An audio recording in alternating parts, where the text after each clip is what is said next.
But I'm doing a workshop for the Fringe on photography. The idea I had when they first asked me would be to try and make it encompassing everybody. And everybody at the moment now are using phones or tablets to take the photographs. Everybody's taking photography in some way or another, not using cameras anymore. So I thought that's what I'd trying to specialise in for the workshop. I think people, although they're taking pictures, hundreds of pictures, they don't necessarily think about composition, which I think if I can help a few people today to look at the way they take the photographs, it's going to enhance the way the images that they show and share with their friends is just going to look that little bit better. I think the main thing that I notice is if somebody say they'll see a sunset or they'll see a nice scene, they'll photograph it flat on. So whatever subject they're photographing is right in the centre of the frame.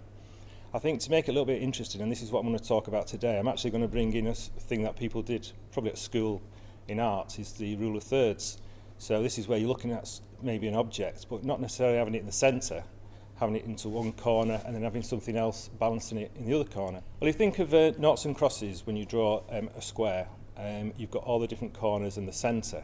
So the rule of thirds really is if you imagine an imaginary line of noughts and crosses on your frame, then if you have something in one corner, you can balance it, say, the bottom left of the other corner, or something in the centre is balancing in all the corners. So it's a way of just trying to make the photograph or the image, or even if you're painting, that little bit more interesting, rather than having something flat bang in the middle, which, although it might show what you're trying to photograph, doesn't necessarily make it any more interesting. When they go away and they go on holiday, or they're just walking around, especially if they live around here, and they're using the camera or the telephone or an iPad or whatever, they're going to think about the way they set the photographs that little bit more and just try and make it that little bit more interesting. So that if I can get anybody to do that today, that would be worth the workshop.